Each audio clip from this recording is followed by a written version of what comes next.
Good evening. Good evening. Okay, so I hope you all are revising well with respect to daily classes. Okay. Yes, Partha, are you also revising? Finding it a little difficult, sir. I've kept the weekend for revising. Oh, yes, you should be going with your own pace because the purpose is that you should be revising and remembering also. Yeah. So hence, take your time. Take your time. For example, we have done what various locations. That does not mean that you have to what do all the locations one day. Yeah, so please read, revise, digest more, then move to the next locations. So it's always keep on revising. Just whenever you start your day, just see how many locations you remember from the previous day. Well, that's the way. Yeah. So when you are recharging yourself, when you are restarting your day, so first start with the location part. So that will helping you out. Okay. So in the meanwhile, let me test you with locations. Yeah. So let me test you with locations. So I'm going to share something now.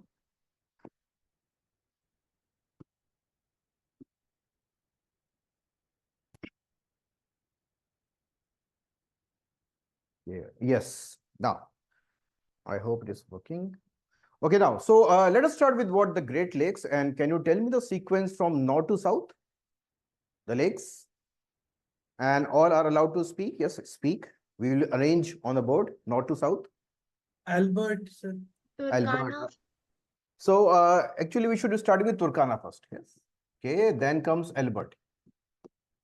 Next, Edward, Edward. And which is the next one? One with K. Ha, something. K. Yes, Kivu. Kivu. Yes, Kivu. Good. So TAEK. So TAEK. That is Taekwondo. Yes. So Taekwondo is martial art. So I hope now you can remember Taekwondo. TAEK. Now again it is moving towards T. That is Tanganyika. Tanganyika, and last is Malawi, also called Nyasa.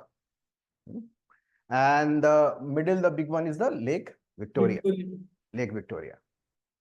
Okay, now so which is the largest freshwater tropical lake in the world? Largest freshwater tropical lake in the world? Sir, Victoria by surface, right?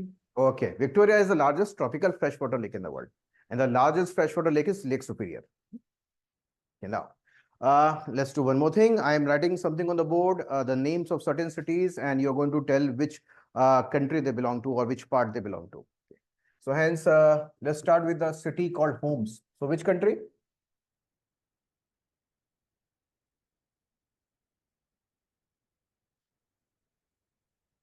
Okay, so it is Syria.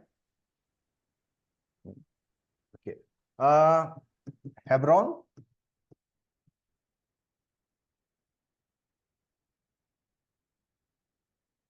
Hebron is a major place in West Bank. So West Bank. Okay, Khan Yunis. Gaza. Gaza. Okay, Khan Yunis is Gaza. Clear? Okay, can you tell Erbil?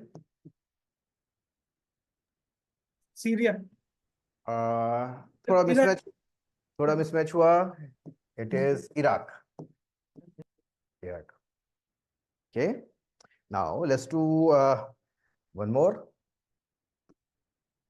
So we are talking about a country called Italy. I hope this is like a slanting country, Italy. So now, so there are 4 C's. Yes, one C is here, second is here, third is here, and fourth C is here. Can you name all these 4? 1, 2, 3, 4. Sir, 2 is Asian, I suppose. Anyone else? Anyone else? Try out. Ionian, Ionian is which one? 1, 2, 3, 4. 2, 2 is Ionian. Okay. Then 1, 3, 4. Adriatic, 1 is Adriatic. Good. Okay. 3. Mediterranean. No, Tyrrhenian. Yes, Tyrrhenian. Therenian. And fourth is Ligurian. Okay, so revise. Yes, so do not rush, revise properly. Now, one more. Let's do one more. I'm writing the names of certain countries. Okay, Bosnia, Serbia, Bulgaria, Slovenia, and Croatia. So you have to arrange all these countries from west to east. West to east. So from the west, so give number as number 1, followed by 2, 3, 4, and 5. Starting from the west.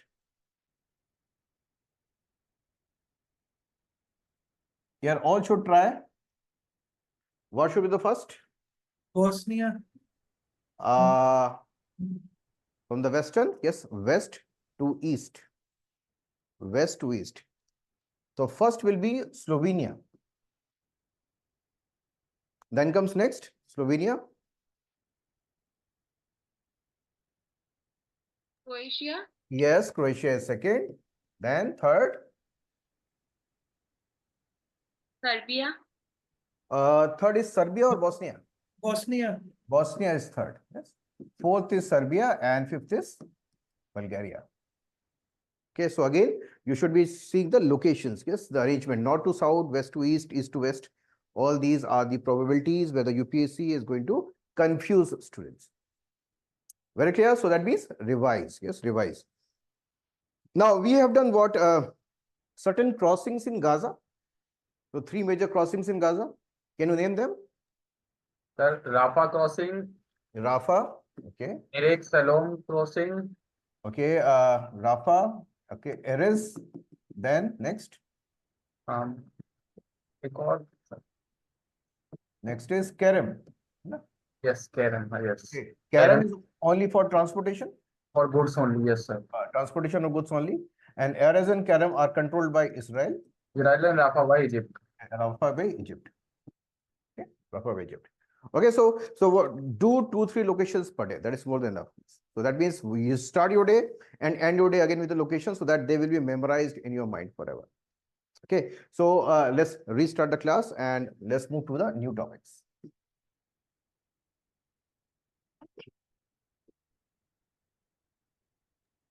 Sir, did you inquire about that Kosovo? Yes, Kosovo. Kosovo officially India is not recognized. Okay.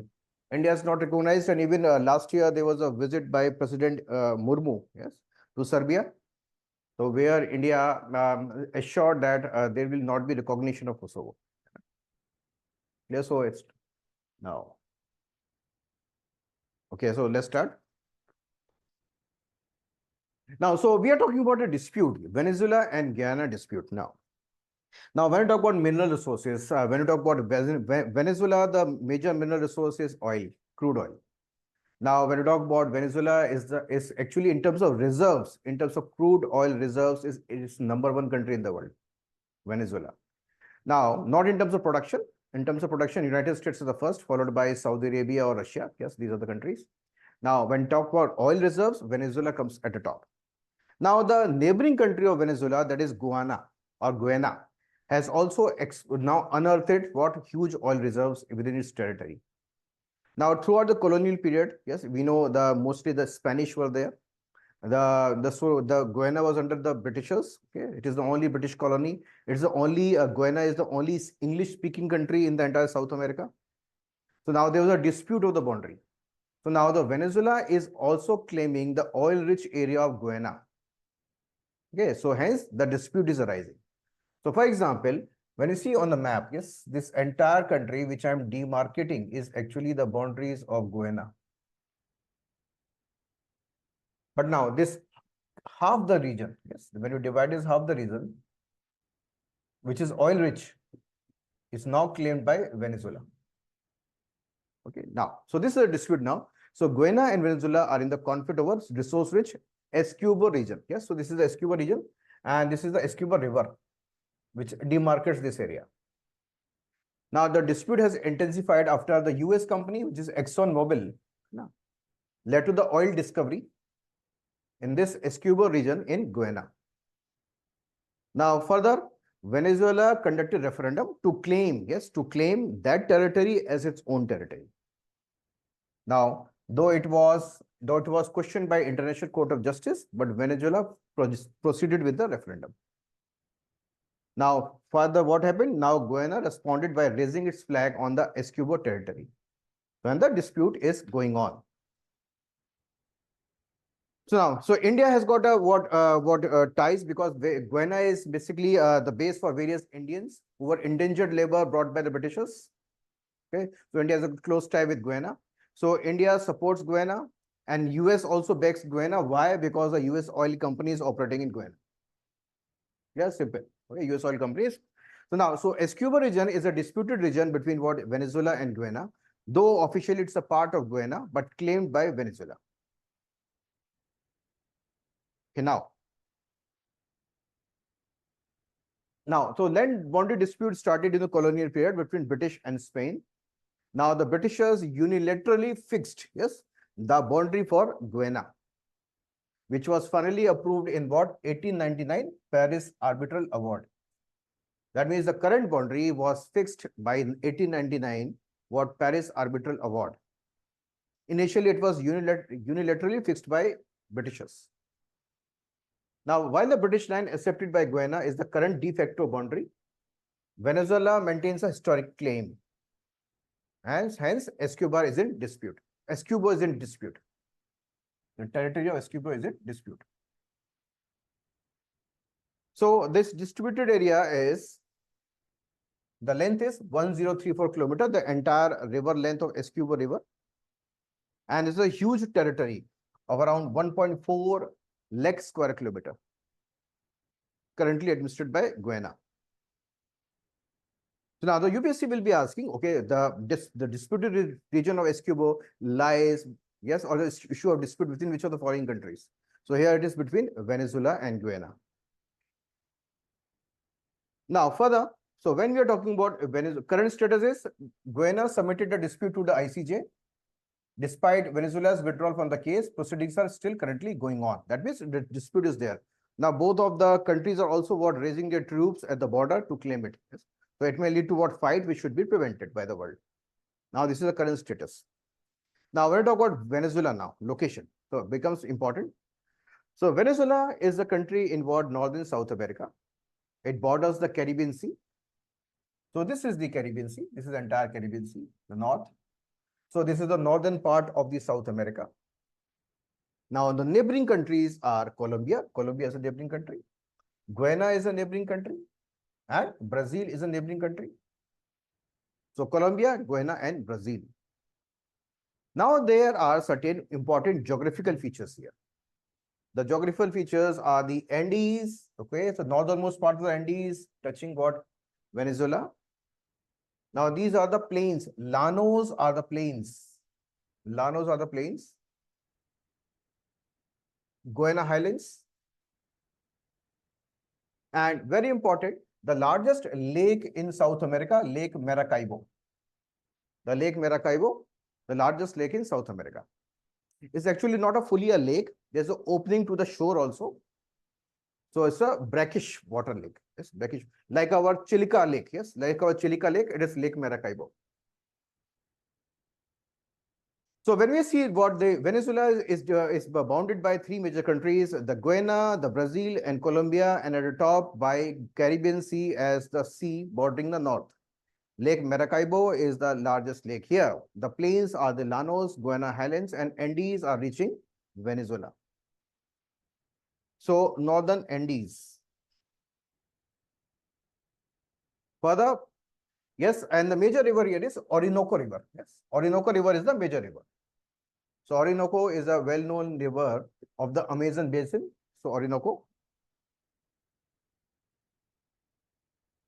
So hence Orinoco River Basin, Llanos Plains, Lake Maracaibo, and also the world's highest waterfall, Angel Falls. One more thing to be added is Angel Falls. So there are various geographical features here. So Lake Maracaibo is a brackish lake. Hydrologically, it is semi-enclosed bay. It's almost like our Chilica Lake. Almost like a Chilica Lake. Now, hence, let us also talk about Guyana. Now, when you see Guyana, so this is Guyana. So this is the Escobar River we are talking about. This forms the boundary for that Escobar region. That is under dispute. Now, this again, the Guyana is bordered by Brazil, Venezuela, and Suriname.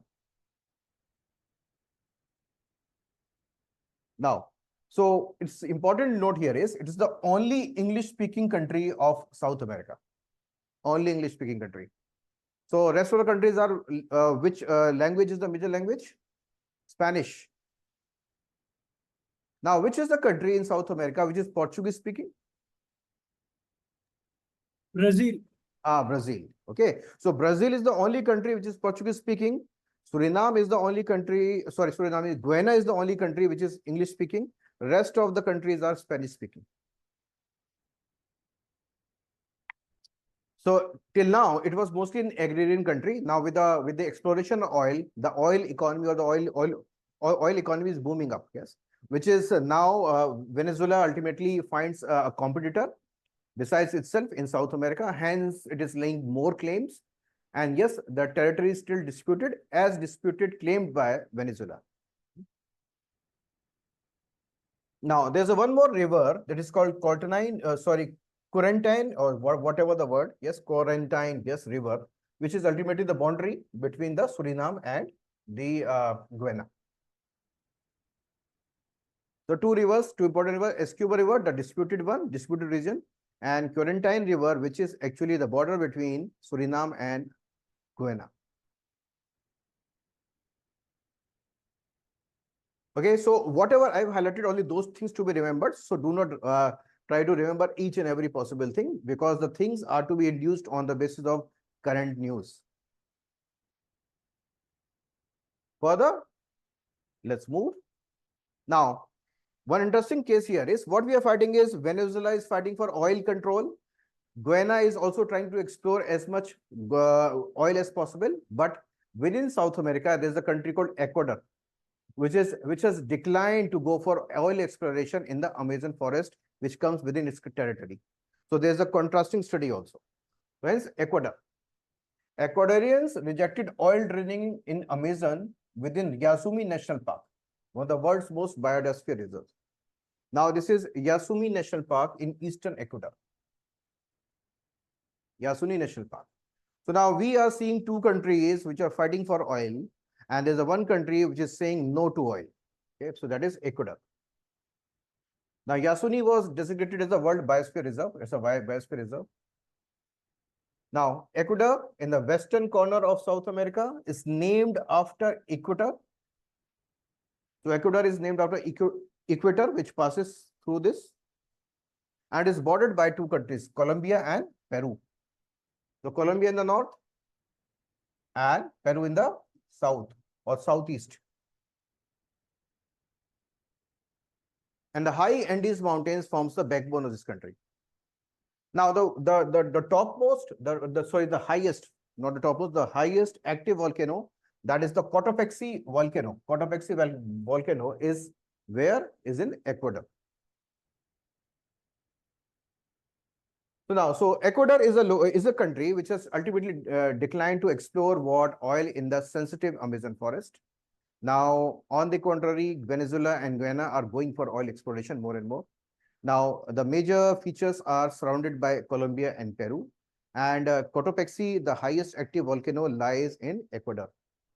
Now, there's one more offshore islands, Galapagos Islands. You must have heard about Galapagos Islands, is a part of Ecuador, a place which was made famous by Charles Darwin.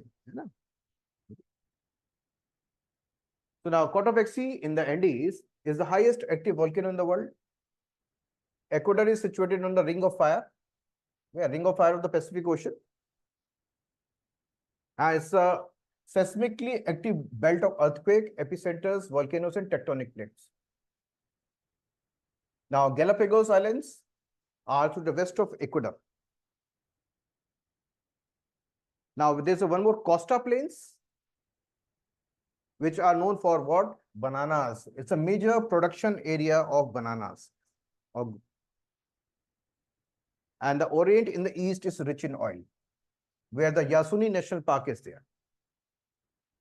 Yasuni National Park is there. So what we are finding is, again, an important location is Ecuador because of its, first of all, the denial in terms of oil exploration and various geographical features, which includes plains, which includes highlands, which includes was Amazon forest. Okay. And Guayaquil is the major port city. So which is the major port city here is? So again, this is the major port here. So this is Gulf of Guayaquil. So this is the Gulf of Guayaquil, and this is the major port there in Ecuador.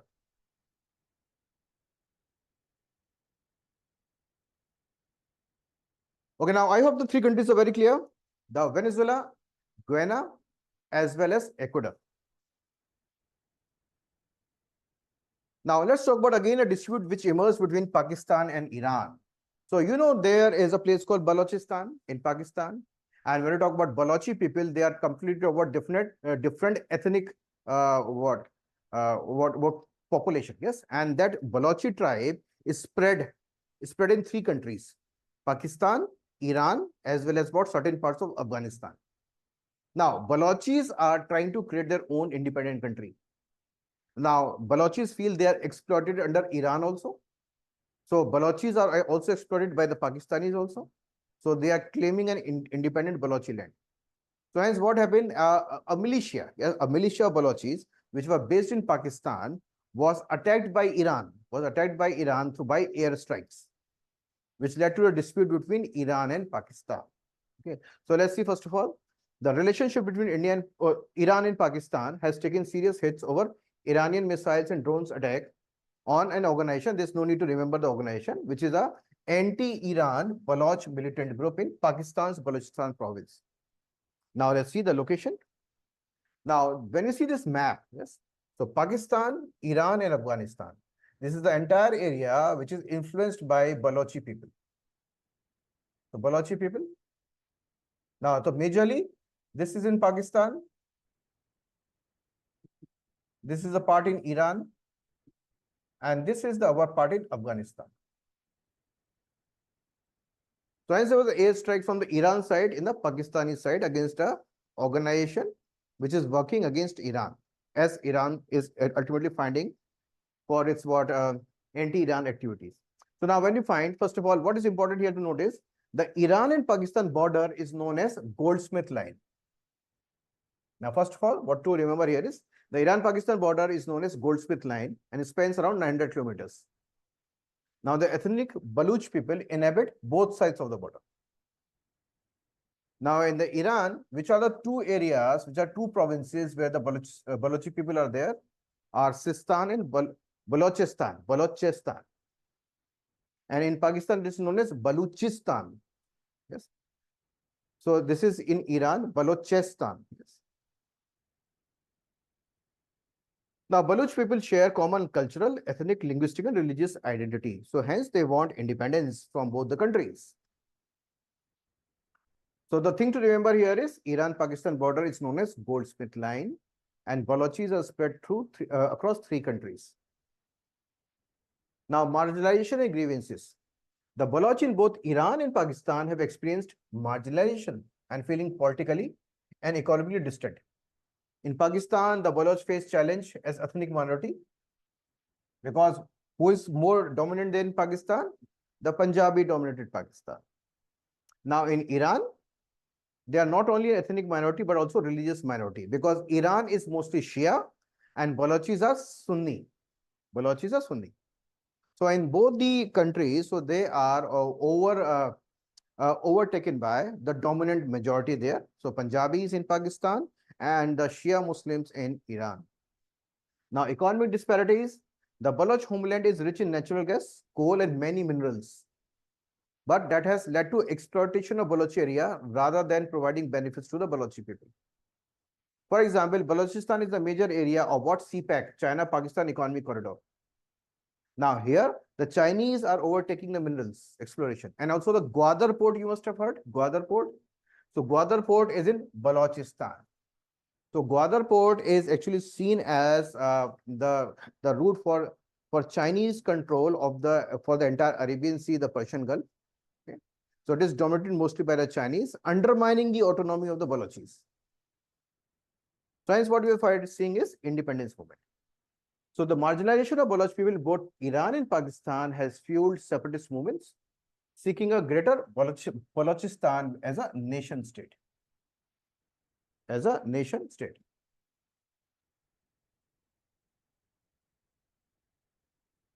Okay, so Pakistan-Iran dispute is very clear with respect to Balochis. Now, let's talk about Iran now. So Iran is always in news because of what? US and Iran confrontation, Iran and Saudi Arabia confrontation, Iran again in news with respect to Pakistan. So let's talk about Iran now. So when we talk about Iran, we are seeing two maps. Yes. First of all, Iran is bounded by various countries. So Iran is where? Iran is touching Central Asia. So touching Central Asia, Iran is touching South Asia, and Iran is touching Arab states. Okay. So it is bounded by Central Asia, your South Asia, and Arab states. So which are the Central Asian countries which Iran is touching? Turkmenistan. And here Armenia and Azerbaijan. Armenia and Azerbaijan. So three Central Asian countries it is touching: Armenia, Azerbaijan, Turkmenistan. Now, westwards it is touching Turkey and the country like Iraq, Kuwait. So Iraq and Kuwait. Iraq, Kuwait and Turkey. Now Central Asia, Armenia, Azerbaijan, Turkmenistan.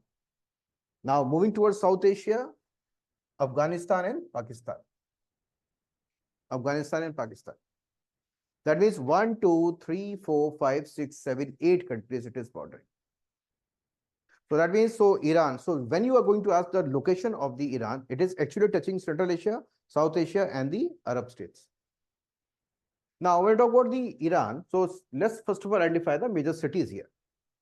So major cities which are important, for example, in the north Iran is Tabriz. Now next is Isfahan, important city. Shiraz, important city. Tehran is the capital. And we again know that Iran is a major oil producer. And these are the 4 cities in which the major refineries are there. Major refineries: Tabriz, Tehran, Isfahan, and Shiraz. Major oil refineries are there. Now, the 2 important mountain ranges that you can see are the Elburuz mountains or Elburz mountains in the North Iran. So now the Tehran, the capital, lies at the foothills of Elburuz mountains. So Tehran lies at the foothills of the Elburuz mountains. And when you talk about the western part of Iran, which is ultimately almost bordering the Iraq, they are the Zagros mountain. Zagros mountain. So Zagros mountains. Now again, when we see more things here. So what we are seeing, 4 major cities: Tabriz in the north, followed by Tehran, then Isfahan, and the port city of Shiraz. Important major oil refineries are there. Northernmost mountains, Elburuz mountains. Western side is Zagros mountains. Now, when you talk about the water bodies, so Persian Gulf and Gulf of Oman. And the Persian Gulf and the Gulf of Oman is connected by a strait that is called Strait of Hormuz. Regularly in news, Strait of Hormuz. So Strait of Hormuz. So various locations here. So water bodies, Persian Gulf and Gulf of Oman, connected by Strait of Hormuz, 2 major important mountain ranges, Elburuz and Zagros.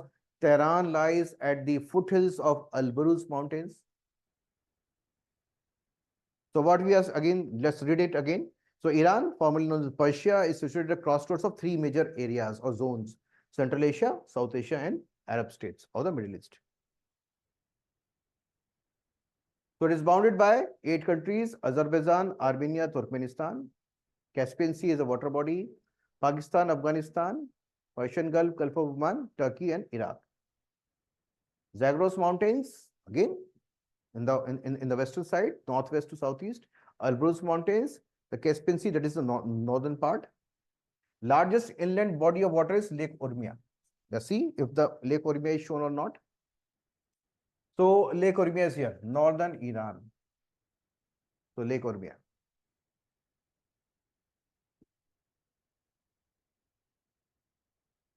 Okay, so we are talking about that there are four major cities in which the four major refineries are there: Isfahan, Shiraz, Tehran, and Tabriz. Yes, there are four major oil refineries.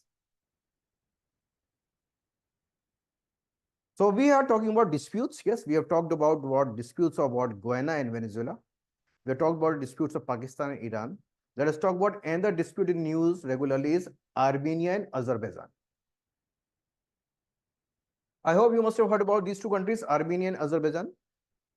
And you must have heard, so which is a disputed region here? Nagorno-Karabakh. Now, what is the history? When the USSR fell in 1991, when it was disintegrated, there emerged a region called Nagorno-Karabakh, which was claimed both by the Azerbaijan and Armenia. Finally, it is officially recognized as a part of Azerbaijan. But the Nagorno-Karabakh has got Armenian population. So Armenia claims it. And this has led to wars many times. So recently, again, there was standoff when there was a corridor that is called Lachin Corridor, which connects Armenia with Nagorno-Karabakh. Lachin Corridor was blockaded by Armenian troops. Sorry, Azerbaijani troops. Okay, Azerbaijani troops. Again, repeat. This was a result of the disintegration of USSR in 1991. So Nagorno-Karabakh was claimed by both Azerbaijan and Armenia, but the place has got majorly Armenian population. So hence Armenia wants to take over the control of Nagorno-Karabakh, but officially it is recognized as a part of Azerbaijan. There's a corridor which connects the Armenia with that Armenian what populated Nagorno-Karabakh, that's called Lachin Corridor. And recently it was blockaded by Azerbaijan. Okay, so there's a continued standoff between the two countries. Now, so let's see. Now this is the map. Yes, this is the map. This is Azerbaijan. So it is where Caucasus Mountains. So what is the place? Caucasus Mountains. Caucasus Mountains are between Caspian Sea and Black Sea. So this is the Caucasus region. This entire region is the Caucasus region. Entire region is the Caucasus region.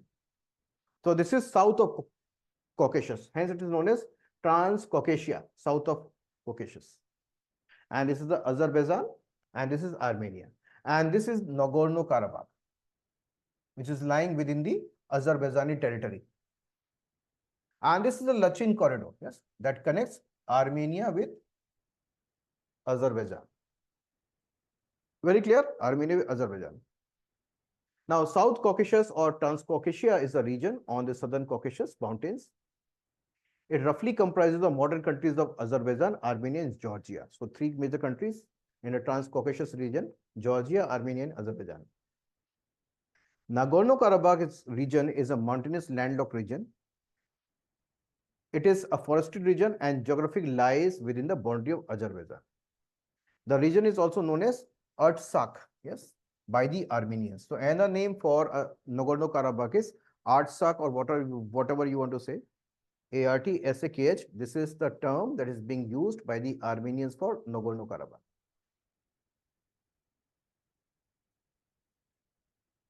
I hope my speed is okay. I'm not going fast. Yes, sir. Okay. Sir, what is this alternative route? So alternative route with respect to? Sir, in this map, it is shown alternative route is written. Lachin corridor के पास में. Okay, alternative route. Yes. So it can be through this. Yes. You are not going to focus on this. Yes. Because that can be a temporary route. Yes. Lachin corridor is a standing route, which is regular, which is used by the Armenians when they cross from the corridor.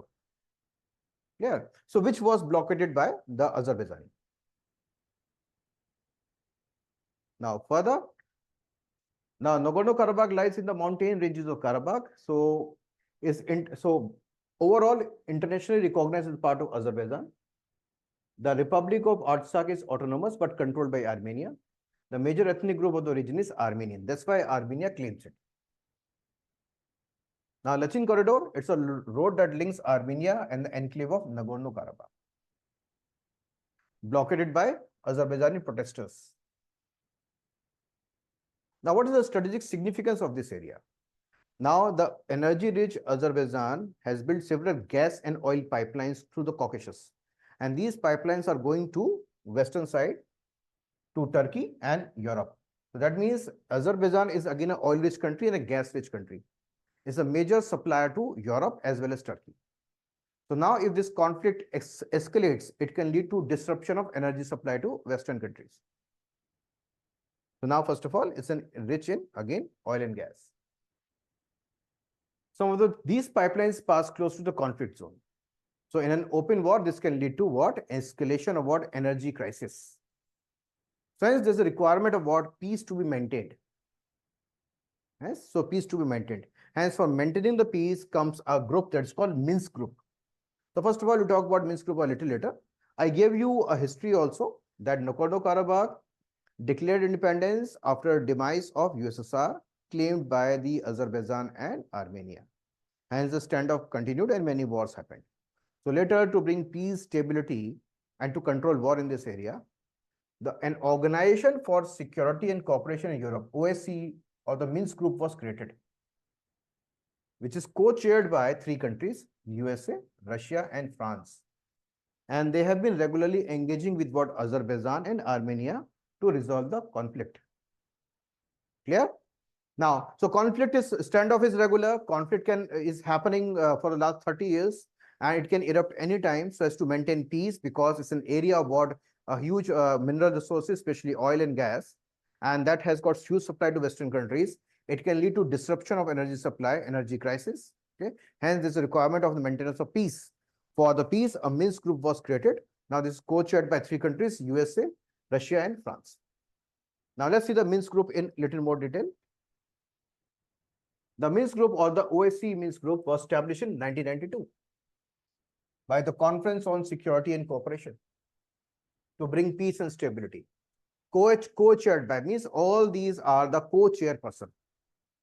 Okay, it's not on rotation basis. So they are the chairpersons. Okay, these countries are the chairperson. They are the co-chairs. To France, Russia, and USA. Now, permanent members of the groups are Azerbaijan, Armenia, Belarus, Germany, Italy. So there's no need of remembering all these countries' names, but you should be knowing that Minsk Group has got 3 countries as co-chairs. Now, but there's a doubt on the neutrality of these countries who are the co-chairs, because the USA, France, and Russia have what? Major Armenian population. So Armenian lobby is very strong in these 3 countries. So hence, they are not able to convince Armenia, yes, to stop claiming Nagorno-Karabakh, which is officially the part of Azerbaijan. Okay, so hence the standoff is difficult to resolve, because it requires what? Neutrality among the co-chair countries also. So Minsk Group, I hope very, very clear, is linked with what? Nagorno-Karabakh conflict, Armenia and Azerbaijan. So 3 conflicts I hope you remember now.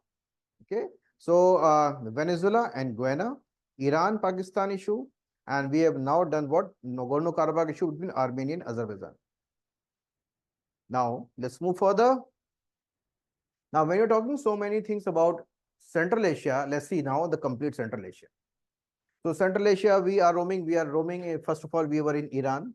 Now we were moving towards Caucasus. Now let's see the entire Central Asia. So this is a Central Asia map, and this map has got a huge importance, because these countries are difficult to remember. Okay, which country border which country? So it's difficult. And there are various mountain ranges, there are various water bodies, rivers, and lakes. Yeah, so this is a very important location, which becomes important from the UPSC perspective. So hence, which is the largest country here? The largest country here is Kazakhstan. So Kazakhstan is the largest country. So Kazakhstan, let's create a border for Kazakhstan. It's a huge country, almost the size of India. This is Kazakhstan. This is a huge country. Now this is Kazakhstan. Now when we talk about Turkmenistan, this is Turkmenistan. Now lying between Turkmenistan and Kazakhstan is Uzbekistan. This is Uzbekistan. So Uzbekistan is between Kazakhstan and Turkmenistan. So you should be remembering the largest country, Kazakhstan, is at the top. And that huge country is covering the smaller countries. Okay. So at the lower down touching Iran is Turkmenistan. And now sliced between Kazakhstan and Turkmenistan is Uzbekistan. Now closer to Afghanistan is Tajikistan, where there is Pamir Knot. Where is Pamir Knot? This is Tajikistan. And now above Tajikistan is Kyrgyzstan. So let's see the geography again, the country's location again. So which is the largest country? Kazakhstan is a big country at the top, covering the rest of the countries. Now, when you move from Iran towards Central Asia, first country that comes into picture is Turkmenistan. Now, between Turkmenistan and Kazakhstan is Uzbekistan. Okay. So you must have read in history Babar Uzbek coming from Fargana. Now, further above Afghanistan is Tajikistan and above that is Kyrgyzstan. So these are the locations, Central Asian countries. Now there are various mountain ranges. So Pamirs, you all know Pamir Knot. Pamir Knot, you all know, is in majorly in Tajikistan, Altai Mountains. So Russia, China, and Kazakhstan, Altai Mountains. Now, when you talk about huge Caspian Sea, and the sea that you know is Aral Sea, which is ultimately drying up for many years. Lake Balkhash. So three major lakes: Lake Balkhash, Aral Sea, Caspian Sea. And which are the two major sources of Aral Sea? You must have heard about Amu Darya and Sir Darya. Amu Darya and Sir Darya are the two major water sources of Aral Sea. So Sir Darya here and Amu Darya here. Sir Darya, Amu Darya. Okay. So if this is becoming little complicated in terms of so many color combinations, let's do one more thing. Again, let's move to talk about countries first. Turkmenistan. Okay. Move over Uzbekistan. Kazakhstan is the topmost country. And above Afghanistan is Tajikistan and Kyrgyzstan.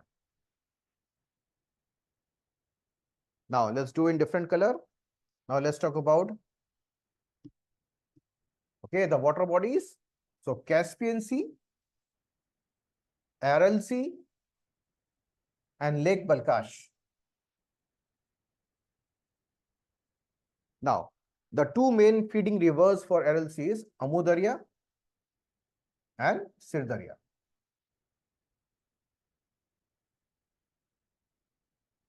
And now there is Ritesh River, which is moving from Altai Mountains. Altai Mountains.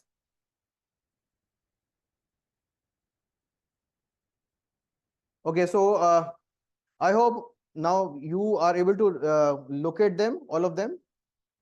Okay, so let's see them one by one in terms of what one-liners or two-liners explanations. Now, Aral Sea. It was once large saltwater lake of Central Asia, but it's usually dried up. Now it straddles boundary between Kazakhstan to the north and Uzbekistan to the south. So let's see. So when we see the Aral Sea, it is lying at the border of Uzbekistan and Kazakhstan. So Uzbekistan and Kazakhstan. Okay. So here Uzbekistan and Kazakhstan.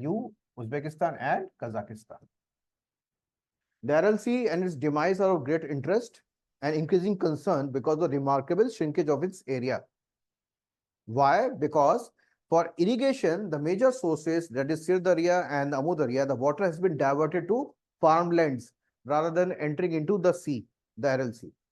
The change resulted primarily because of diversion of the riverine waters of the Sir Darya and the Amu Darya in the south, which discharged into the Aral Sea.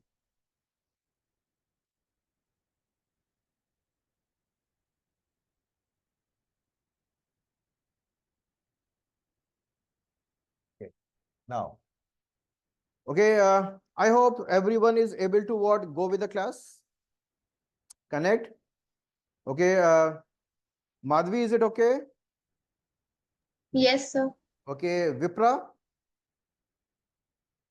are you able to listen, hear me? Okay, Partha is with me. Okay, Smriti, is it okay? Yes, sir. Okay, so now let's move towards Lake Balkhash. Yes, it is a lake situated in the east central Kazakhstan. So it is entirely in Kazakhstan. So it's entirely in Kazakhstan, Lake Balkhash. Now, the one interesting line which has emerged from Lake Balkhash is western part of the lake is fresh water and eastern part is saline. This is again a unique feature of this lake, Lake Balkhash. The western part is fresh and the eastern part is saline. Now, the Caspian Sea, we know, is the world's largest inland body of water. It lies to the east of Caucasus Mountains. The Caucasus Mountains, again, no, is between the Caspian Sea and the Black Sea. So, Caucasus lies between the Black Sea and the Caspian Sea.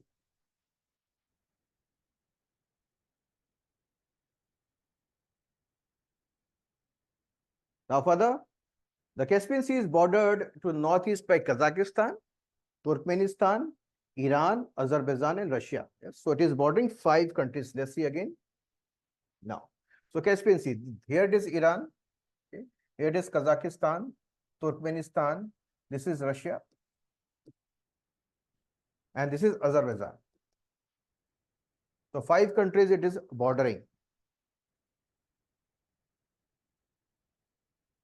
Now, Caspian Sea is a huge route for shipping and fisheries, and is also what area near the oil production. So hence it's used for what, again, transportation a lot. And the major feeding river here is River Volga. So River Volga is the major feeder river of Caspian Sea, River Volga. Amu Darya and Sir Darya for your RLC. Now comes the Altai Mountains. So Altai Mountains is at the top.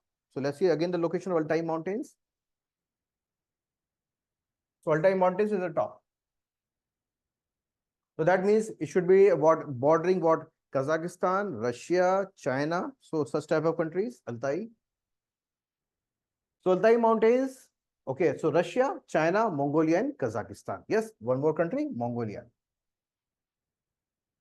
And where the rivers Ritesh and Ob have their headwaters or origin. So 2 rivers arise from Altai Mountains, the Irtysh River and the Ob River. So you must be knowing the Russian rivers Ob, Yenisei, Lena. There are 3 major rivers. Okay, and they are moving from what, the south towards north. They are entering into what, the Barents Sea or all the northern seas. Yes, in the Arctic. Now we talk about Tian Shan. So Tian Shan, it's a name for celestial mountains, and stretching around 2,500 kilometers, mainly in China and Kyrgyzstan. So hence, let's see again the location of Tian Shan. So here it is Tian Shan. So China and Kyrgyzstan. So Altai Mountains, what you see, Altai Mountains is Russia, is Kazakhstan, is China and Mongolia, Altai Mountains. And the source of 2 rivers, Irtysh and Ob. Tian Shan is China and Kyrgyzstan. Okay. When we talk about the Pamirs, yes, the Pamirs of Pamir Knot are majorly located in Tajikistan, Pamir Knot.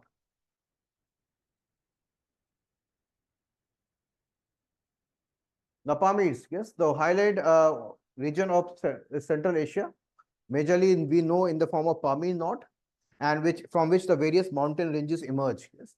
So one is Hindu Kush, Karakoram, Kulun Mountains, and Tian Shan Mountains. So here, this knot ultimately gives rise to 4 major mountain ranges. Most of the Pamirs lie in Tajikistan.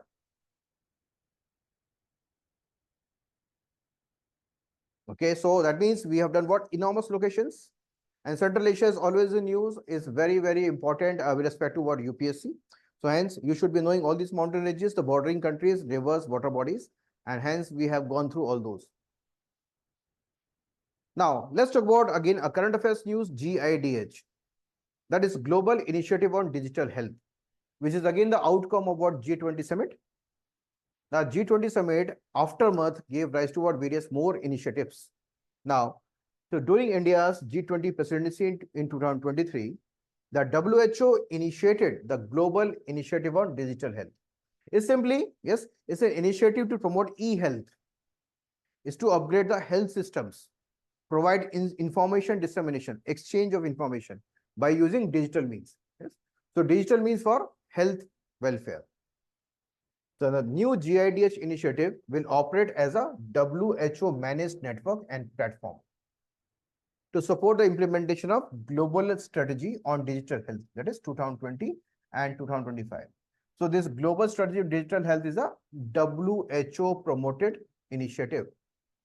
In this initiative, there has been a WHO managed network and platform, which is GIDH, Global Initiative on Digital Health, and it has got its origin when after the G20 summit in India. It's a comprehensive framework for leveraging digital technologies to enhance health and healthcare systems. Now, what are the major aims? Priority-driven investment plans. That is, priority-driven means important and targeted. Improving reporting and transparency of digital health resources. Then exchange of knowledge. Supporting government initiatives. And increasing technical and financial support. Technical and financial support. So priority-driven investment plans, reporting, transparency in reporting, exchange of information, support to government, and increasing technical and financial support. For health infrastructure, that is digital health infrastructure. Now, 4 major components. Country needs tracker. That means tracking what are the needs of a country. So 4 main components. Country needs tracker means what are the needs of a country, track them and supply and provide or assist. Then country resource portal, a map of available digital health resources within each country. Transformation toolbox, what are the assistance required for complete transforming the scenario? And knowledge exchange. So 4 major components are country needs tracker, country resource portal, transformation, and knowledge exchange. Now, what is the role of India in this digital health initiative? So Indian government has got its own scheme in this regard. And that scheme is Ayushman Bharat Digital Mission, is working towards creating a seamless electronic health record system. We'll talk about this scheme later in the schemes part in detail. Now, Ayushman Bharat Digital Mission. Clear till now, GIDH is nothing but simply a WHO-driven digital platform for promotion of health services and health collaboration among the countries. And this was an outcome of what? G20 presidency of India. Very clear? This is GIDH. In short, now let's talk about Dar es Salaam Declaration. Now, Dar es Salaam is a place in Tanzania. Okay? So it's the largest city in Tanzania. Earlier, it used to be the capital of Tanzania. Now, which is the capital of Tanzania? Anybody? Anyone? Dar es Salaam used to be the capital of Tanzania.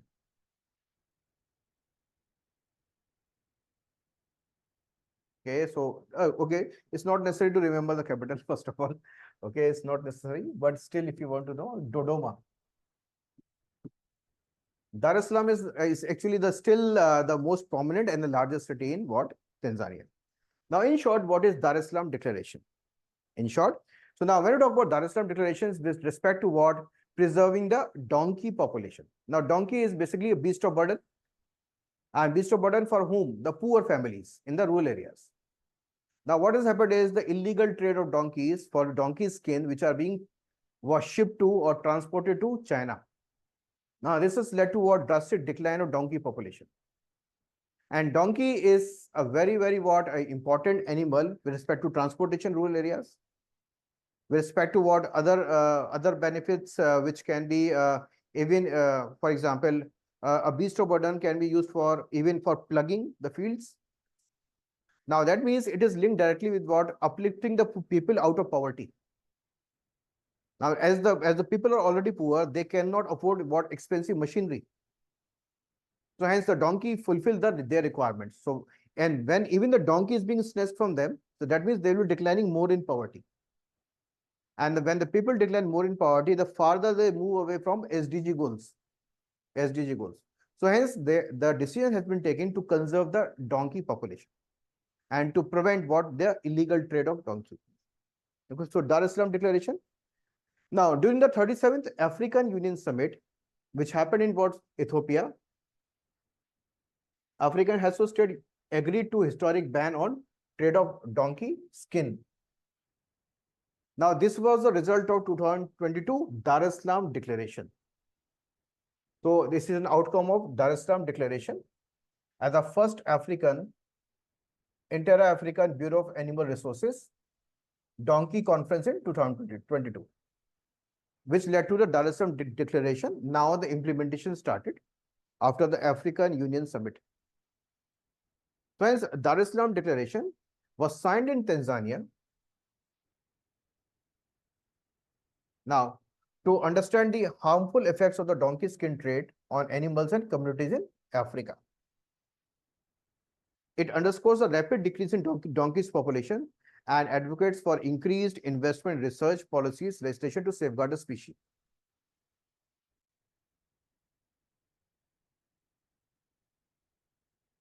Now, it advocates for an African Union Commission resolution which proposed a 15-year halt on the commercial slaughter of donkeys for their skins.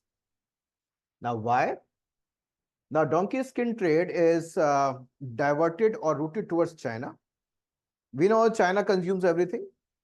China consumes everything. So, the collagen from the donkey skins is used to create products like AGO, that is a traditional Chinese medicine. Also for food, yes, meat, drink, and beauty products. So, China can convert anything. Yes. Okay. Now, so what is the negative effect? Yes. So, Chinese eat everything besides what table and chairs. Yes. So, they eat everything. Okay, so that's the way the Chinese people are. Now, so we're talking about negative effect on donkeys. So definitely decline in the population. On owners, yes, because this is directly linked with what poor population and their survival by using the beast of burden like donkey. So when the donkeys are being snatched, so they will be going more deeper into poverty. Even the donkey skin trade significantly impacted women and children. For example, if the donkeys are not there, it's difficult to fetch water from the water sources. So it leads to what? Drudgery of women in fetching the water from far off places. Okay, that means now we are not able to imagine that even if we are snatching our donkeys from the people who are very poor, we are making them more poor, and we are ultimately moving them away from SDG goals. So hence comes into importance the Dar es Salaam Declaration, which is linked with donkey skin trade to be prevented. Very clear. Now, so there's an organization which came into picture is African Union. Now, African Union, let's also go through a brief of African Union. So, African Union is a continental body comprising of 55 African countries. It was officially launched in 2002. And earlier it was known as Organization of African Unity, OAU. Now it is only known as African Union. Primary objectives, again, bringing the countries together and forcing them to cooperate and acting with unity. So hence, each and every organization purpose is political, economic, and social integration. Headquarters, Addis Ababa in Ethiopia. Clear? So that means earlier it was known as OAU. Now it is known as AU. Now headquarter, Addis Ababa, Ethiopia. And the purpose of all the countries what organizations almost the same, cooperation. Yes. Now further structure. So first of all, the topmost is assembly. Now assembly is the highest decision-making body consisting of heads of state. That is the prime minister or the president, the heads of state, and the government heads. So government heads or the heads of state. So for them, there's assembly. Then comes second, executive council. Executive council comprises of foreign ministers of those countries. So made up of what? Foreign affairs ministers. And these handles policy matters and make recommendations to the assembly. So executive council comprising of foreign ministers sends recommendation to the assembly comprising of heads of the state and heads of the government. Then comes AU Commission, which is headquartered in Addis Ababa in Ethiopia, is the administrative arm responsible for implementing the decisions of both Assembly and Executive Council. So hence come what? Commission. It's almost like a secretariat. Now comes Peace and Security Council. So this is responsible for maintaining peace and security on the continent. The AU structures promote participation of African citizens also. Now, when we see the assembly is for heads of the state or heads of the government, executive council is for the ministers, AU commission is for administrative arm, but there's also a way of encouraging the citizens and civil society. So the AU structure promotes participation of African citizens and civil society through Pan-African Parliament. So do not get confused. Pan-African Parliament is not for the heads of the state. Pan-African Parliament is not for the ministers. Pan-African Parliament is for the participation of ordinary citizens. Very clear. So, so there are terms which are confusing, which may confuse in examination. So hence very clear. Assembly, Executive Council, Commission, and Pan-African Parliament becomes important. Now comes the next organization, that is International Tropical Timber Organization. Tropical Timber Organization. Now, what is the purpose of this organization? Again, this is an intergovernmental organization promoting sustainable management and conservation of tropical forests. That is management of tropical forest as well as conservation, and also sustainable trade of timber products, expansion and diversification of international trade in tropical timber from sustainably managed and legally harvested. That is to prevent illegal felling or smuggling of wood. So International Tropical Timber Organization. So ITTO was established under International Tropical Timber Agreement 1983. That means it is result of what? This agreement 1983. Negotiated under the auspices of UNCTAD. So UNCTAD as a UN organization promotes trade facilitation for developing countries. Now it is governed by International Tropic Timber Council, a group that meets at least once a year. So there is a governing body that is called International Tropical Timber Council, which is meeting on annual basis. The purpose is tropical forests should be conserved, tropical timber trade should be what? Legally managed, okay, sustainable, and to prevent any illegal trade or smuggling of tropical trees. Now it is 75 countries, including India, okay, including India. So it manages around what? 80% of world's tropical forest and responsible for 90% of global tropical timber trade. And the headquarter is in Japan, Yokohama, Japan. Okay, can you estimate, does Japan has what tropical forests? Or Japan is lying higher in the latitude? It lies higher in the latitude, but it Okay. consumes a lot of timber. It consumes a lot of timber. Yes, consumes a lot of timber. First of all, yes, this part is correct. But there are certain islands. When we talk about Japan, so the southernmost islands are the Okinawa Islands, yes, where the US has got its military base. So in that Okinawa Islands and adjoining island, there are tropical forests. Yes? Not in the main Hokkaido or the Honshu or the Kyushu. Those are not the areas where the tropical forests are found, but in the Okinawa Islands. So just note down for your information, it's Okinawa Islands in the deeper south of Japan. Okinawa Islands. Okay, so let's talk about. So I hope the issue of the tropical timber is very clear. Now let's talk about CFE treaty. Okay, so means conventional forces. Now NATO has announced the formal suspension of Treaty on Conventional Armed Forces in Europe. So armed forces, conventional armed forces, not nuclear forces, not biological, not chemical. Yes, conventional armed forces in Europe, which was a Cold War era security treaty with Russia. Why this has happened? Why the NATO has withdrawn now? Because first Russia withdrew from it. So now, So this is Conventional Armed Forces Treaty. So now what was the treaty? That the NATO and the Russia at the borders of the NATO countries and the Russia, they will not be putting huge troops. Yes, they will be putting limited troops as agreed by both the sides. Now, as Russia is withdrawn unilaterally after the Ukraine war, hence the NATO is also withdrawn. Now, CFE treaty is signed in 1990 and ratified in 1992, aim to prevent massing of conventional armed forces both by the NATO and the Warsaw Pact countries. So Warsaw Pact countries were under USSR, near mutual borders during the Cold War. So hence it placed limits on the deployment of conventional military forces in Europe, and hence played a significant role in reducing tensions and maintaining peace and stability. Now, Russia's withdrawal recently. So Russia's invasion of Ukraine in February 2022 led to significant military presence in Ukraine, and this influenced its decision to withdraw from the treaty.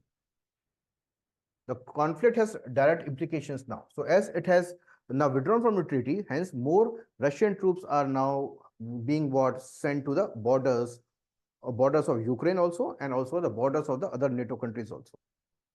So the conflict has direct implications for NATO member states that share borders with Ukraine, like Poland, Slovakia, Romania, and Hungary. And in 2023, Russian president signed the bill for complete withdrawal. Now, so hence two things come into the picture: NATO and Warsaw Pact. Now let's talk about Warsaw Pact first and NATO later. Now, Warsaw Pact, yes, this came in 1955 when the USSR was there. When the USSR was there, so there was a, so this was Soviet Union or Union of Soviet Socialist Republic, USSR. Now, so hence initially the Warsaw Pact included country like Poland. This is East Germany, Czechoslovakia, which later broke in 1993 into Czech Republic and Slovakian Republic, Hungary, Romania, Bulgaria. So these were the Warsaw Pact countries. That is the entire Eastern Europe, which were ultimately touching the boundaries of USSR, were under the Warsaw Pact, reaching up to East Germany. So the Warsaw Pact, formerly known as Treaty of Friendship, Cooperation, and Mutual Assistance, was signed in 1955. It was a response to NATO and established a similar mutual defense alliance among the Eastern Bloc countries led by Soviet Union. Now, further, the Warsaw Pact included countries, yes, Soviet Union itself, East Germany, as we have just known, Poland, Hungary, Czechoslovakia, Bulgaria, Romania. Now, Hungary is now in NATO. Poland is now in NATO. Yes, after the collapse of USSR.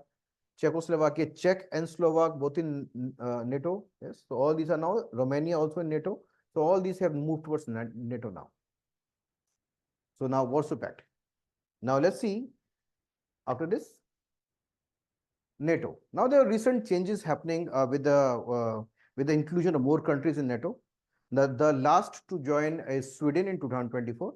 And last year, Finland joined. Yes, so that means the Scandinavian countries are now joining NATO due to the threat of Russia. Now, Sweden joins NATO. This is the recent news, which I am including the April month magazine. Yes, which is not yet published, but I have taken that news article from there, and hence I'm showing you here. So Sweden joins NATO. Sweden becomes a full member of NATO, thus making it the 32nd nation to join the alliance. So this is Sweden. Finland. So Sweden joined in 2024 and Finland joined in 2023. Now, certain countries are applying. Ukraine is wanting to join. Georgia is wanting to join. Yes, Serbia is wanting to join. So all these countries are under application. Ukraine, Serbia, and Georgia. They are also applied for NATO membership. Now, how NATO originated? So NATO is a military alliance established by North Atlantic Treaty, also known as Washington Treaty of 1949. That means NATO came in 1949 and Warsaw came later, that is 1955. 55 was that? 56. It was 55 years. Now, Initially it was started by United States, Canada, and several Western European nations. So currently 32 members are there. The original members were 12 initially. Belgium, 2 from the North America, that is the Canada and United States, and rest European countries of West Africa, Western Europe. Denmark, France, Iceland, Italy, Luxembourg, and Netherlands, and also Scandinavian countries like Norway. So all these were the initial 12 members. Now, only thing that you need to remember is the latest to join is Sweden and earlier Finland. So hence recently Finland 2023 and Sweden 2020 who have joined NATO. Now, the initial the Warsaw Pact countries have already joined the NATO. The Czech Republic is there. Now Bulgaria, Romania, Slovakia. So all those who were initial part of the Warsaw Pact, they have now joined NATO after the collapse of USSR. Now the headquarters of NATO is Brussels, Belgium, and the headquarters of Allied Command Operations. That means which controls the forces is in Mons, Belgium. Okay, so again, so Belgium is the country where the NATO base is there, administrative also, and the force base, that is Mons, Belgium. Now, objectives. So what are the objectives of NATO? Political objectives. So they claim their political objective is to promote democratic values throughout the world. But they cannot promote, or they do not promote democratic values in Saudi Arabia. Now, when we talk about military objectives, so military objective is common defense. So when we talk about as per the terms of agreement of NATO, an attack on one country is seen as the attack on all the countries. So that is the collective defense they talk about. So NATO is committed to peaceful resolution of disputes. Okay? If diplomatic efforts fail, it has the military power to undertake crisis management operations. Now, these are carried out under collective defense clause of NATO. So collective defense means attack on one country is seen as an attack on the entire NATO countries. So Article 5 of Washington Treaty, or under a United Nations mandate alone, or in cooperation with other countries and international organizations. Yes. So within the NATO, there is already an Article 5 where they will be moving towards collective defense, either on their own or along with United Nations permission. Now, only once the NATO has invoked Article 5 of collective defense, when the WTC, the World Trade Center in United States, was demolished, yes, by the aerial attack. Yeah. So NATO has only once invoked Article 5 on September 12, 2001, following the 9/11 attacks on the World Trade Center in the United States. Only once. Now, within the NATO, there are various alliances, zonal alliances. Okay, Euro-Atlantic Alliance, Mediterranean Alliance, then there is a Arab States Alliance. So there are various alliances with different regions of the world. So among these alliances, let's see one, the Euro and Atlantic Partnership, the European countries and the Atlantic countries partnership. So the Euro-Atlantic Partnership concept. So that is EAPC. Is a 50-nation multilateral forum for dialogue consultation on political security-related issues. It provides the overall political framework for NATO's cooperation with partner countries in the Euro-Atlantic area. It is termed as Partnership for Peace Program. Now, under this, respective countries of NATO can do what their separate negotiations with the entire NATO setup. Okay? So that means they can bring their own concerns, which can be seen, which can be accepted as specific requirement for the particular country. So as the Partnership for Peace is a program of practical bilateral cooperation between individual Euro-Atlantic partner countries and NATO. That means whatever the countries which are included from the Atlantic area, they can enter into what bilateral partnership with any of the NATO countries. So it allows partners to build up a individual relationship with NATO, choosing their own priorities for cooperation. It's called Partnership for Peace. So Partnership for Peace is a concept linked with NATO applied to Euro-Atlantic countries. Euro-Atlantic countries. Established in 1997. Now, similarly, There's also Mediterranean dialogue. That is the countries which are touching the Mediterranean shorelines, both in Africa and in Europe. So Mediterranean dialogue. It is a partnership forum that aims to contribute to the security and stability in NATO's Mediterranean and North African neighborhoods and promote good relations and understanding among participating countries and NATO allies. Currently, non-NATO countries that are part of the Mediterranean dialogue, are Algeria, North Africa, Egypt, North Africa, Israel, West Asia, Jordan, West Asia,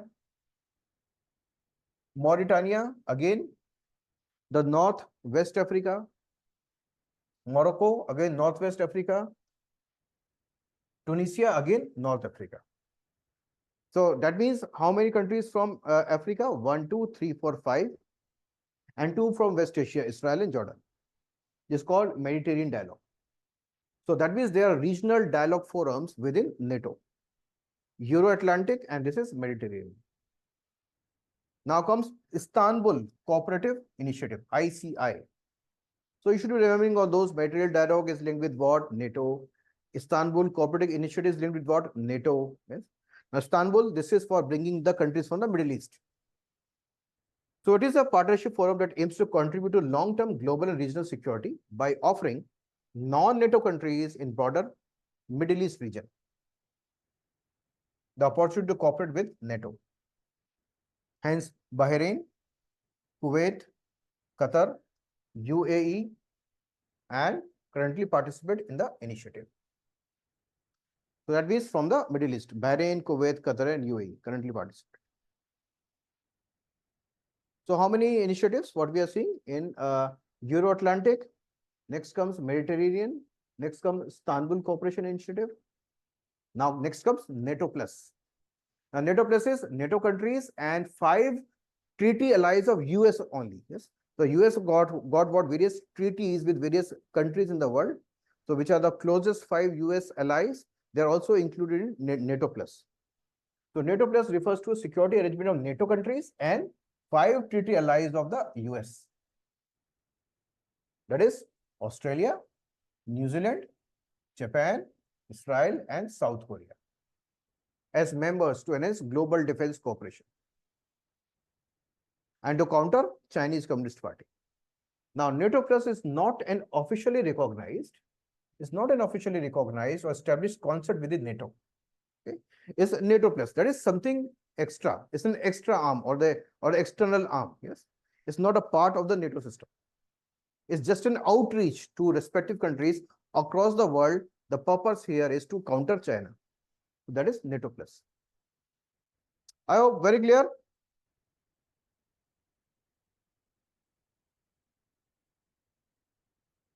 Okay. Too many things. Just have a look whether you are able to recall all these. We'll do it in 5 minutes, the entire recalling. We started about Venezuela, Guyana, so which is the disputed region, Essequibo region. That is Essequibo River. This region is in Guyana, claimed by Venezuela because it's rich in oil resources. Now, further, we also came to know about Venezuela as a location. So Venezuela as a location, Andes, Llanos the Plains, Guyana Highlands, and Lake Maracaibo, which is almost like Chilica Lake. Now, when we talk about Guyana, yes. So we are talking about 3 neighboring countries, Suriname, Brazil, and Venezuela. And with Suriname, that is which river? Corentyne River is the border between Suriname and Guyana. Now, Ecuador is a country which is different with respect to oil exploration. It denied exploring the Amazon forest, basically an area that is called Yasuni National Park. So which of the following countries have Yasuni National Park in, okay, belonging to the Amazon region? So 4 or 5 Amazon countries can be given by UPSC, and you have to what? Choose the correct option. And the correct option here is Ecuador. Ecuador, again, the map. So Gulf of Guayaquil, the major port here. And it also includes what? Galapagos Islands. That is made famous by Charles Darwin. Now, issue of Pakistan, Iran, because of what? Balochis. Yes. So Balochis wants an independent country, sovereign country for themselves. They are distributed across Pakistan, Iran, and Afghanistan. The Balochis feel harassed by the Iranians because Iranians are Shia Muslims and Balochis are Sunni. And when we talk about Pakistan, Pakistan is dominated by Punjabi Muslims. Now here, and the area of Balochistan is very rich in mineral resources, opened up for Chinese incursion by Pakistan, as it has led to what? Exploitation of the Balochistan resources, but actually more poverty imposed on the Balochis. Further, Iran, we talked about 4 important cities: Tabriz, Esfahan, then Shiraz and Tehran, where the major oil refineries are there. Al-Baruz Mountains in the north, Zagros Mountains in the west, yes. And we are talking about what 8 neighboring countries. And Iran is touching 3 major regions: Central Asia, South Asia, and Arab states. Now, let me talk about the conflict between Azerbaijan and what Armenia on Nagorno-Karabakh, and the corridor that connects the Armenia to Nagorno-Karabakh is Lachin corridor. And the name for Nagorno-Karabakh by the Armenians is Artsakh. Now, Minsk group was created for maintaining peace and stability. Here there are 3 co-chairs: USA, France, and Russia. Central Asia, we identified 5 major countries. Yes, so Kazakhstan is the biggest and lying at the topmost. When we start from Iran, first comes what? Turkmenistan. In the center lies the Uzbekistan. Touching Afghanistan is Tajikistan, and then Kyrgyzstan. Lake Balkhash entirely in what? Kazakhstan. When we talk about Aral Sea, is basically border of Uzbekistan and Kazakhstan. And Caspian Sea is touching 5 countries: Kazakhstan, Turkmenistan, Iran, Azerbaijan, and Russia. Yes. Altai Mountains, 4 countries: Russia, Kazakhstan, Mongolia, and China. Tianshan, China, and Kyrgyzstan. Pamirs are entirely, majorly, yes, majorly, not entirely, majorly under Tajikistan. And Pamir not, and then we are talking about Sir Darya, Amu Darya, the major sources of Aral Sea. When you talk about Balkhash, okay, the unique thing about Lake Balkhash is western part is fresh water and eastern part is saline water. Caspian Sea. So Caspian Sea, and between Caspian Sea and the Black Sea are the Caucasus Mountains. Now Altai Mountains, Tianshan, the Pamirs giving rise to 4 mountain ranges: Hindu Kush, Karakoram, Kullu, and Tianshan. So Kullu Mountains is going towards Tibet.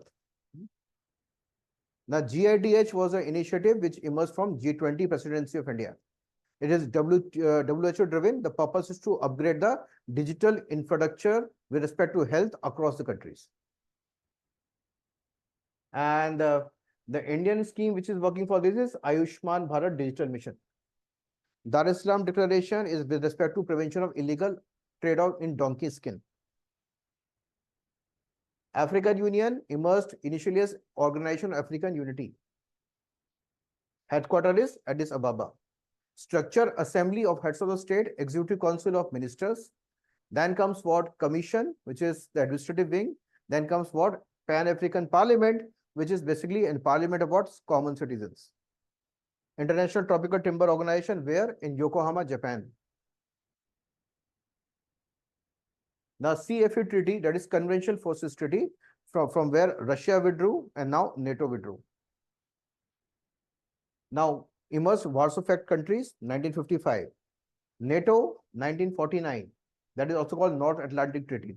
Latest to join is Sweden. Within NATO, there are also various regional corporations or regional alliances. Yes, Euro-Atlantic Partnership, which includes Partnership for Peace Program.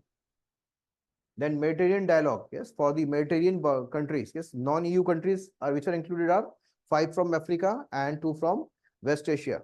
Istanbul Cooperation, West Asian countries, or Middle East countries: Bahrain, Kuwait, Qatar, UAE.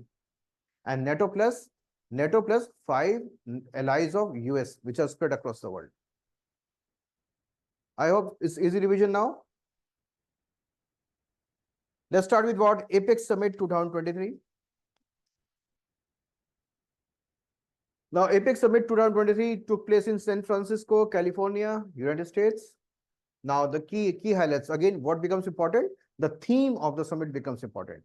So for the last 2 days or 3 days, we have done various themes of various summits or various conferences.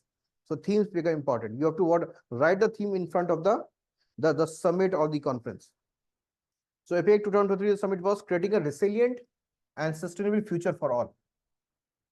So this is a reminder for all the countries that they have to be what sustainable, and they should be preserving, conserving, and helping each other. So Asia Pacific Economic Cooperation.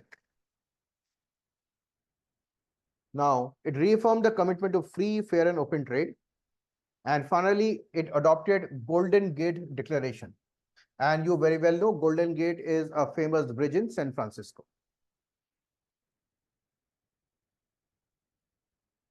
So Golden Gate Declaration.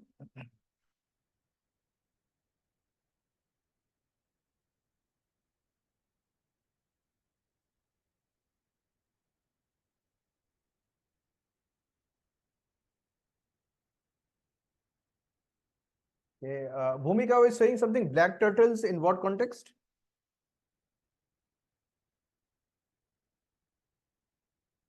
Can you speak? Okay, Galapagos. So you were there, did you find?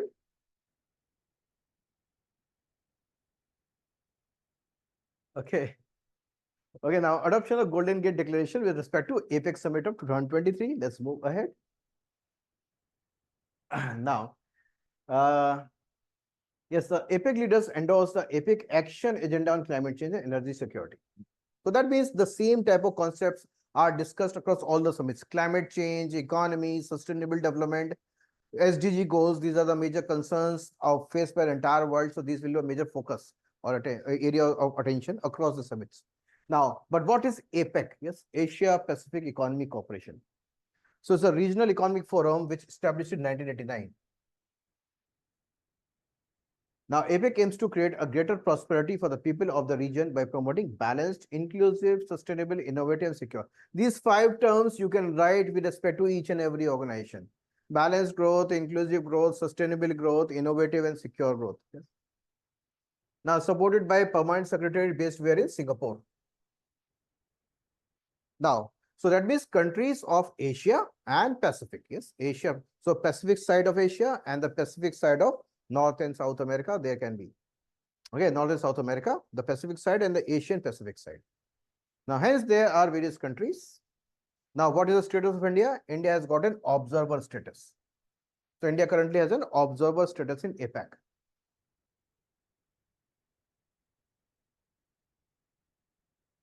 Now, APEC accounts for approximately 62% of world GDP.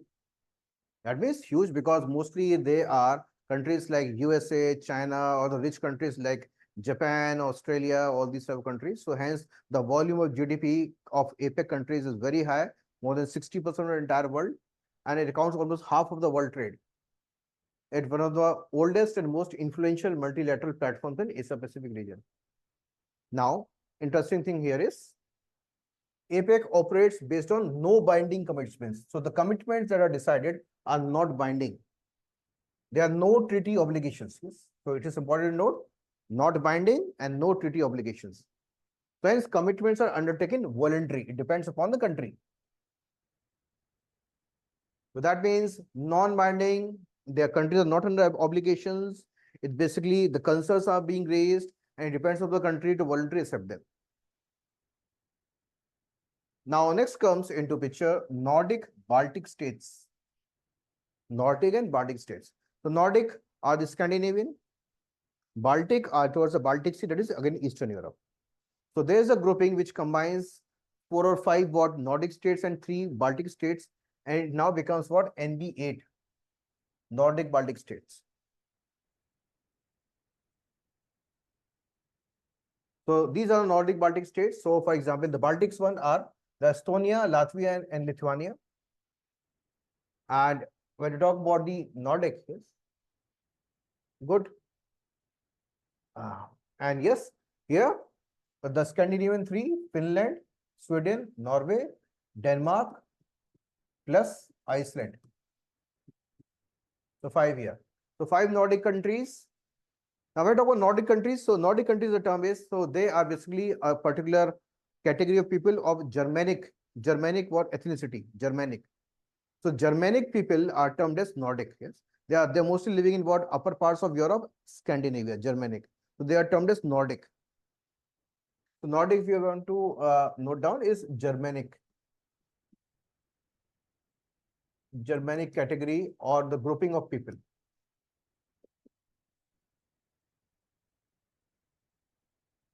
And Baltic states. In 1990, the first Nordic and Baltic foreign ministers meeting were held in Copenhagen. So hence, it has got an origin in the year 1990, and which gave impetus for the format. So initially, it was named 5+3. 5. So these Nordic ones are 5, and these are Baltic ones are 3. So 5 Nordic countries plus 3 Baltic states in 1992. So it was initially termed 5+3. So hence it comprises of Denmark, Finland, Iceland, Norway, and Sweden. And along with 3 Baltic states, Estonia, Latvia, and Lithuania. The group shares historical, cultural, and geographic ties, fostering collaboration and cooperation in various fields, including the same politics, economics, trade, security, and culture. Now, further. So 5+3, Baltic plus Nordic. So hence, now we are going to explore these countries one by one. While the Nordic countries are located in Northern Europe and share similarities in governance, social systems, and values, Baltic states are situated in Northeastern Europe with their unique historical backgrounds and geopolitical positioning. In 2023, the Nordic Baltic Cooperation (NBA) is chaired by Latvia. So Latvia is the country which is chairing. 2024 meeting is yet to happen. So Nordic Baltic Cooperation format (NBA) is chaired by Latvia. Now let's see the country, Norway. Now again, Norway. So when we talk about Norway, you have learned about a Norway is full of fjords, yes, okay, which are created by the glaciers, yes, which cut through the rocks, okay, now touching the sea and the oceans. Now the certain important cities and ports, yes, that you should be remembering. Stavanger port, yes, very important. Bergen, important port. Trondheim in the middle, and the topmost is Hammerfest. Hammerfest. So 4 major ports in Norway. Hammerfest at the top, Trondheim in center, and Bergen and Stavanger in the bottom. Now it's a huge country. It's a huge, long country. Similarly, Norway and Finland. These are big countries as per European standards. These are very big countries. Now, so when we read, so Norway is a narrow country in Northern Europe. It shares the Scandinavian peninsula with Sweden and Finland. So hence it touches. It touches what? Sweden. This is Sweden. It is touching. And it's also touching what? Finland. And it's also touching Russia. So Norway's coastline is famous for its fjords, which are the sea inlets between steep cliffs. Norway also owns the Svalbard island chain. Yes. The Svalbard island chain is now famous for what? The seed vault. Pardon? Seed vault, sir. Seed vault, yes, because the major seed varieties of the world are actually stored there in case of a catastrophe. So hence the genetic diversity should be maintained in terms of what production. Yes. So Norway and India has also participated in Svalbard. Yes. So so Norway also owns the Svalbard chain. Now with the Barents Sea. Now where is the Barents Sea? So Barents Sea at the top. Yes. So Barents Sea is coming at the top. So Barents Sea is above what? Norway and also above Russia. Yes. Barents Sea. Then comes the Norwegian Sea. So this is Norwegian Sea. And the North Sea. Yes. So North Sea. So this is above UK, United Kingdom, North Sea. So though it is termed as North Sea, but it's coming to the closer to southern Norway. So North Sea is towards southern Norway. Barents Sea is towards northern Norway. Okay. And Norwegian Sea is towards the west of Norway. So Norway's land borders with 3 countries, Sweden, Finland, and Russia. So let's see again the 4 major ports. Topmost Hammerfest, Trondheim, Bergen, Stavanger. Norwegian Sea, Barents Sea at the top, and North Sea at the bottom. Friends, let's talk about Svalbard. So Svalbard where is? So if this is Norway now, this is actually high up in the Arctic. High up in the Arctic. This is Svalbard. archipelago. So Svalbard archipelago is a part of Norway located in the Arctic Ocean. It is famous for global seed vault. Is a secure facility built into the side of which mountain? Mountain of Spitsbergen, the largest of the Svalbard islands. So Spitsbergen Island, where the facility of the seed vault is there. It is intended to safeguard the seeds of the world food plants in the event of a global crisis. The global seed vault was built by Norway in coordination with the Global Crop Diversity Trust. Global Crop Diversity Trust.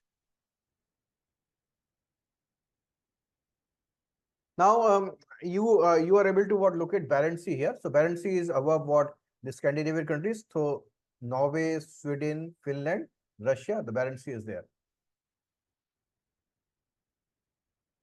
So Global Crop Diversity Trust. So it is a NGO. Yes. So the Crop Trust, officially the Global Crop Diversity Trust, is an international non-profit organization with a secretariat in Bonn, Germany. Its mission is to conserve and make available the world's crop diversity for food security. India joined Svalbard Seed Vault in April 9, 2014 by depositing Pigeon P. So what is Pigeon P? Which dal is Pigeon P? Which pulse is Pigeon P? Vatana. Pardon? Vatana. No, it's tur dal, it's arhar dal. Okay. Okay, it's arhar dal. So Pigeon P is your tur dal, or we also call it arhar dal. Now, next, let's move towards Sweden. So from Norway, now we are moving towards Sweden. Again, it's a huge country with respect to Europe. So Sweden is in the geographical region known as, again, Scandinavia. Sweden is bordered by Norway on the west and Finland to the east. So two bordering countries. 3 stretches of water separate Sweden from Denmark. So there are 3 straits which are separating from Denmark. So this is Denmark. And yes, these are in Danish language. So if it's difficult to remember the names, but again, it's the straits are there. The three straits are there which separates for Sweden from Denmark. Now, Sweden, we all know, is known as the land of the midnight sun. Yes, because there's a huge long summers in winters. Oh, sorry, in summers. Huge long days in summers. In the fall and spring, there are particular light. You must have known about aurora borealis. Yes, okay, the northern lights. And these northern lights are visible across all the higher Arctic region. Okay. Now, whether Norway, Sweden, Finland, Russia, or the parts of northern Canada, is visible everywhere. Further, Sweden is a member of European Union, but does not. This is important information. Sweden is a member of European Union, EU, but does not use euro as currency. Does not use euro as currency. They have kept their own currency, that is Swedish kroner. Yes. So the purpose is just keeping their identity, Swedish kroner. So this is important information. Similarly, when you move towards more east, then comes a country called Finland. Again, this is a big country, almost the same size, same area. Again, a part of Scandinavia, shares land border with, again, Sweden, Russia, and also at the top, Norway. The Baltic Sea borders the country to the south and southwest.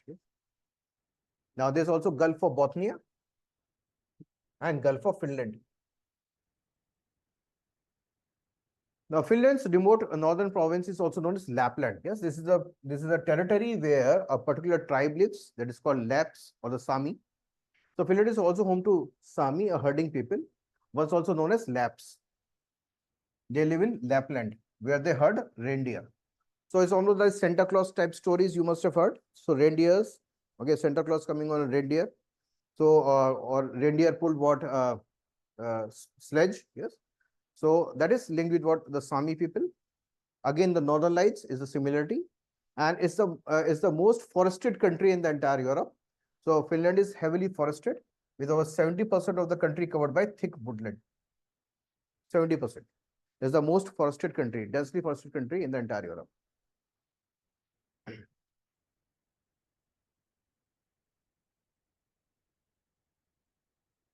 Yes, thank you, Muskan, for sharing. India Arc Observatory also in Svalbard. Yes.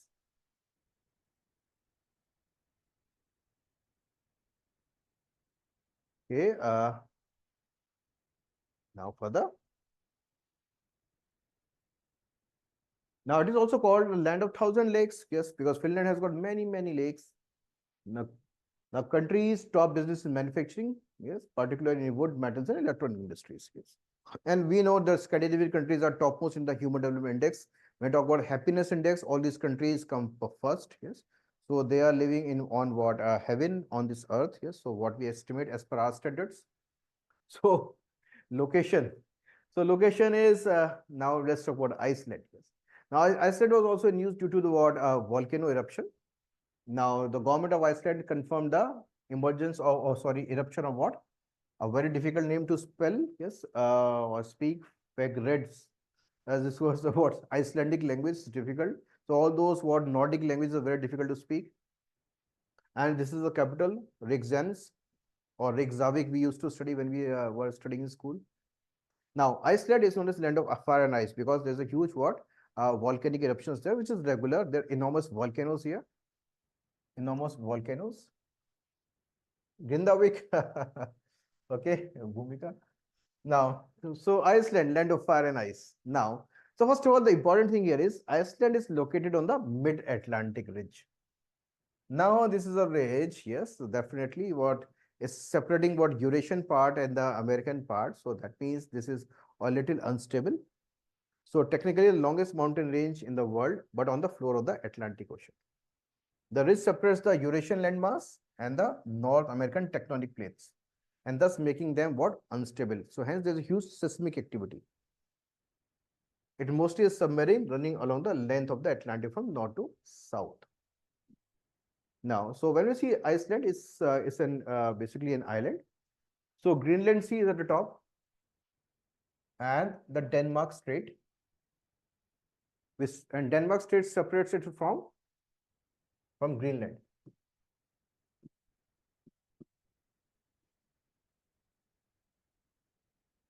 Now further, you see, however, the North Atlantic, it rises over the ocean surface in the form of island of Iceland. This feature of geology has given rise to Iceland's unique landscape made of enormous geysers, glaciers, mountains, volcanoes, and lava fields. Iceland is home to around 33 active volcanoes, the highest in Europe. And that is why it is known as land of fire and ice. One of the major what volcanoes is lying in the southern part of the country, starting with EY. So they have got enormous Y, K, Z, J, yes, in their words. Difficult to spell because we do not use these words in our language. So how they use, they only know. Okay, so E, Y, J, A, F. Can anybody what speak? Yes, try. It's a tongue twister. Okay, so nobody's taking a chance. ये तो पता नहीं sir ईजा पता नहीं will help us to do identifying, yes. Now, but it's easy to identify because Y, J, F, K, these type of things are, if you immediately you think Nordic area or maybe Iceland, you can immediately recall. Now, location. Now, let's talk about the Baltic area. So, Baltic area, we are finding what three countries, Estonia, Latvia, and Lithuania. So, Lithuania is the largest country here in the Baltics. Lithuania. Now, further, so Lithuania is an Eastern European country with the coastline of the Baltic Sea in the west.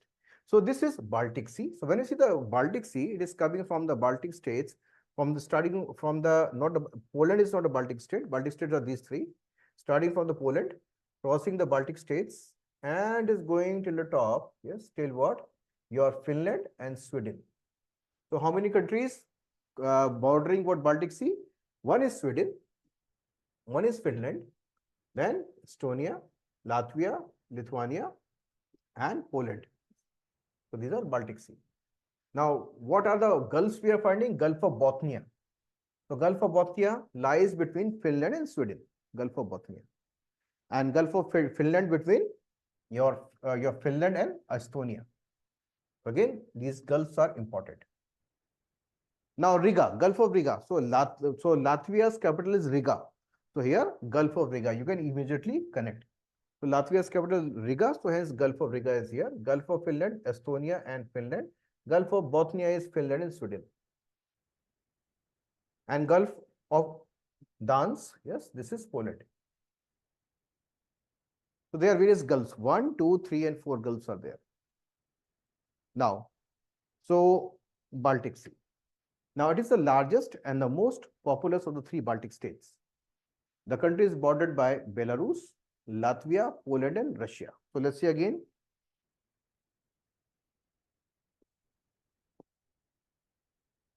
Okay, so Lithuania is bordered by Latvia first, Estonia. So now Poland, and where is Russia here? Not directly here, but Kaliningrad is the extended part of Russia here. So hence it is bordering 4 countries: Estonia, Latvia, Kaliningrad, which is still a part of Russia, and Poland. Now, rivers, Lithuanian rivers drain into Baltic.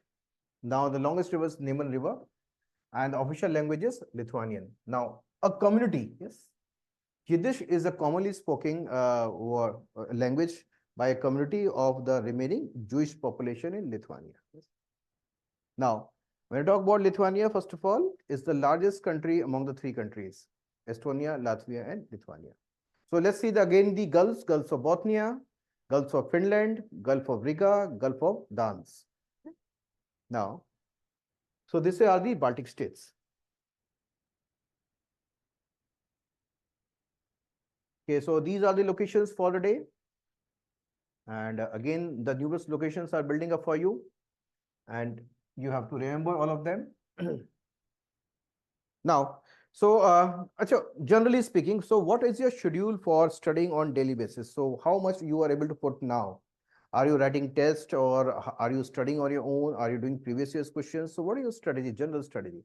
I just want to listen to certain students. In that, if I want to add something, so I want to add. Yes, just let me know. Or if you don't want to share, yes, with others, maybe your strategies. Okay, I hope, yes, students are like these on this type only. Okay, if somebody wants to speak, then it's okay. Otherwise, it's fine. Or you can share with me personally also.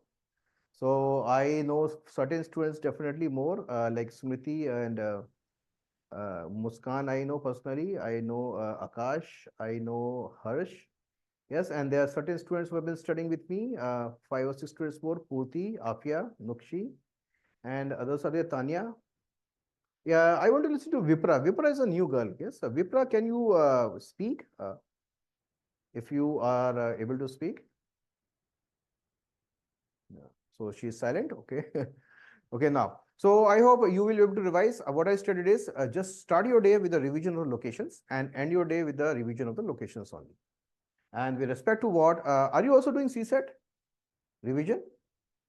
So you are supposed to do CSET at least 1 to 1.5 hours on daily basis. You are not supposed to leave CSET.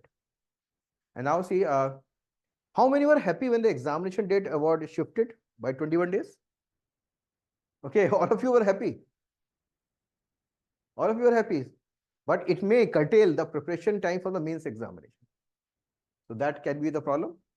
But mains will come after prelims only. Okay, so first of all, focus on the prelims. Then we'll be working out how to prepare for the mains gradually. And you are and I expect that as you are sincere student, at least try to write the mains examination.